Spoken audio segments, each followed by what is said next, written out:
Welcome to The Complete Teacher, 101 meaningful, bite-sized professional development lessons, each coming with thought-provoking titles, relevant, inspiring quotes, helpful text with anecdotes, data, and wisdom, and action steps.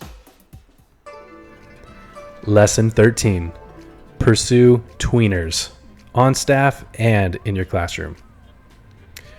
Christopher M. Dean says, "The kind of teacher you will become is directly related to the kind of teachers you associate with. Teaching is a profession where misery does more than just love company. It recruits, seduces, and romances it.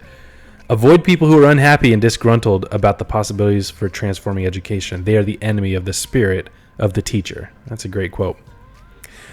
Whether this stereotype is a strength or a weakness, some teachers can be notoriously difficult to get in line. For better or worse, this stereotype persists all over the place. In some schools, this is the exception. In others, it's the rule. Thankfully, many educational leaders have written on this stereotype and have advocated plans to curb it. For example, Anthony Mohammed's Transforming School Culture identifies 4 types of teachers as a way to address and overcome staff division and negativity. First, there's fundamentalists. They're highly resistant to change.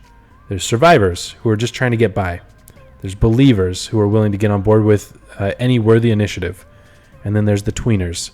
They can be influenced by other groups and their loyalty can fluctuate. One of Muhammad's central points is for leaders in schools to focus on those pivotal tweeners.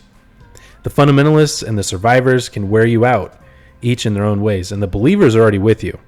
Tweeners are the biggest bang for your buck in terms of positively changing school culture. Muhammad's model is tremendously useful, offering a big picture perspective on faculty dynamics and overcoming staff division.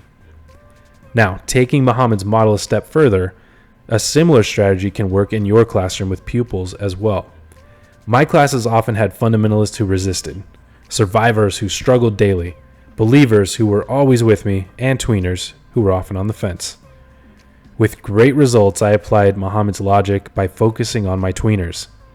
When I spent all of my time on fundamentalists or survivors, I was exhausted and had little to show for my efforts.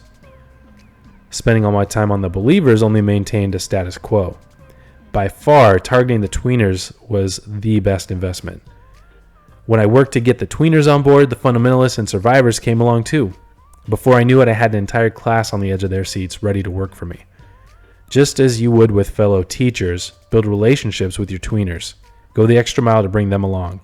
It'll be worth your efforts, and the rest are bound to follow. Action steps. Consider Christopher M. Dean's quotation. Who are the colleagues with whom you are closest? Are they the enemy of the spirit of the teacher? If so, find different associations and influences on your staff. Consider Muhammad's model as it relates to students. Who are the tweeners in your classroom, and how can you target these tweeners for relationship building? Need a copy of all the Complete Teacher lessons on slides? Looking for an e-reader or physical copy of the Complete Teacher? Want to browse thousands of other top-rated engaging resources? Check out the links below.